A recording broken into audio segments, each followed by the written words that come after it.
પંચમહાલ જિલ્લાના Jambughoda police station હદ વિસ્તારમાં કણજી પાણી ગામ પાસે 15 ડિસેમ્બરના રોજ અકસ્માતનો બનાવ બન્યો હતો।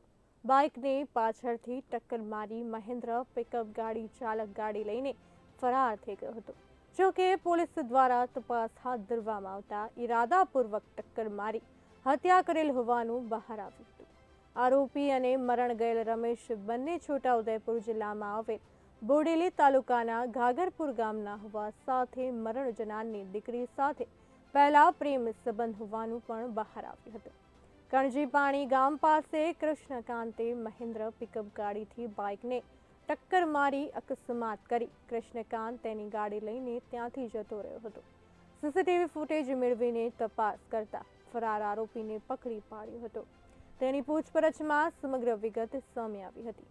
બોડેલી પોલીસ સ્ટેશન ખાતે અકસ્માતનો ગુનો નોંધી વધુ તપાસ હાથ ધરી હતી। ગઈ તારીખ 15/12/2023ના રોજ જાંબુઘોડાના કણજીપાણી ગામ ખાતે એક પિકઅપ બોલેરો અને બાઇક વચ્ચે અકસ્માત થયેલો અને સ્થળ પરથી પોલીસને પિકઅપ બોલેરોનું બમ્પર મળી આવેલું। તે આધારે પોલીસે તપાસ કરી અને આ એક અકસ્માત નહીં પણ ખૂન હોવાનું માહિતી મળેલ અને એના આધારે આરોપી કૃષ્ણકાંત પૂનમચંદ રાઠવાને પોલીસે ધરપકડ કરવામાં આવેલી। આ તેની ઝીણવટભરી તપાસ દરમિયાન આ સત્ય બહાર આવેલું કે આરોપી અને ફરિયાદી વચ્ચે પહેલા 2 વર્ષ પહેલાથી પ્રેમ સંબંધ હતો અને છેલ્લા 6 માસ દરમિયાન તે વચ્ચે અણબનાવ થતાં તેઓ પંચનામે સમાધાન થયેલું અને આ ફરિયાદીને આરોપી મારી નાખવાની વારંવાર ધમકીઓ બી આપેલી અને ગઈ તારીખ 15/12/2023ના રોજ ફરિયાદી ભાવનગરથી હાલોલ આવવા નીકળેલા તે દરમિયાન હાલોલથી પોતાના ઘરે જવા નીકળ્યા હતા। તે રસ્તામાં આરોપી ફરિયાદીની વોચ રાખીને ઊભા હતા અને કણજીપાણી ગામ નજીક ફરિયાદીની બાઇકને ટક્કર મારી અને તેમના પિતાશ્રીનું સ્થળ પર જ મોત નિપજાવેલું અને ફરિયાદીને ફ્રેક્ચર કરેલું। તે દરમિયાન આ આરોપીને જાંબુઘોડા પોલીસે તપાસ આધારે ધરપકડ કરવામાં આવેલ છે અને નાંદોદ કોર્ટમાં ઇપીકો કલમ 302-325નો ઉમેરો કરવામાં આવેલો છે।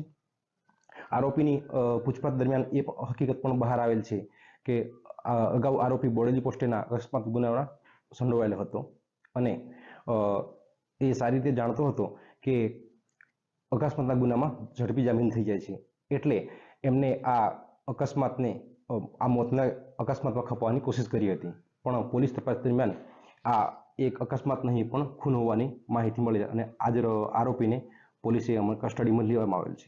રમેશભાઈ મકાભાઈ રાઠવા જે જાંબુઘોડાથી ઘાઘરપુરા જતા હતા ત્યારે રસ્તામાં કણજીપાણી ગામે એમનું અકસ્માત થયું હતું। તપાસની અંદર જાંબુઘોડા પોલીસે તપાસ કરતા એ હત્યા સાબિત થાય છે અને જેથી કરીને અને જે હત્યા કરનાર જે છે એ અમારા ગામનો કૃષ્ણકાંત પૂનમભાઈ રાઠવા જ હતો, એટલા માટે એમની ઉપર હત્યાનો ગુનો નોંધાયો છે।